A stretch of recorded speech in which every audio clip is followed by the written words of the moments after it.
Today we're working on Ford's big 10-speed. This is the 10R140. It can be found in the F-250. See, we got this all stacked up and ready to go back in our ginormous case here. The 10R140 has been around since 2020 in the F-250s. These things are starting to get old enough. We're starting to see more and more issues, and it's not really the same thing every time. This one here in particular looked absolutely perfect all the way through the transmission, but we found an issue when we got to disassembling this front support. If you know anything about 10 speeds, the pump is not located up here anymore. We actually have a gear-driven pump that sits down in the pan, down like where the valve body is.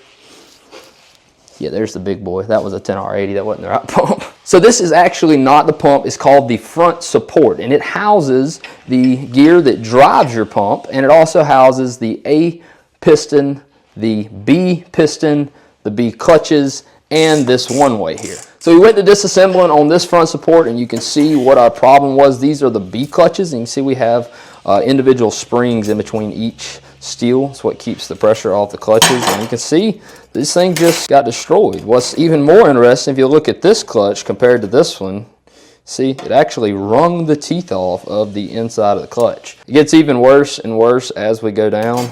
There's another one, teeth gone. Another one, teeth gone. You can see we tattooed the clutch material onto that steel. And then here, and this is an interesting one. That is a, used to be a flat steel plate. Look at that bad boy. Oh my goodness.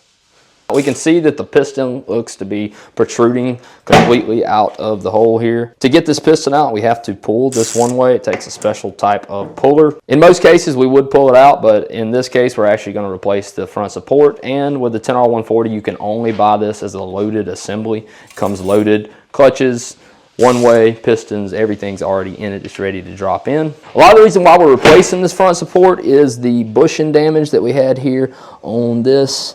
You see we got some good marks here. There's our real good grooves you can see in that bushing, and unfortunately this isn't a serviceable bushing from Ford. They only sell that with the front support. Grab my nail on those marks. Not to mention that, we also had a good bit of damage down in here where it wrung the clutches off and kind of damaged our aluminum there on our front support housing. So we're just going to guarantee this thing works, get rid of all this old junk, put a brand new one in there and make sure it works. But this is a 10R140. Some of the new issues we're seeing, it's really not the same thing every time. So if you have a 10R140, maybe you need some loving done to it, give us a shout. We can get you fixed up.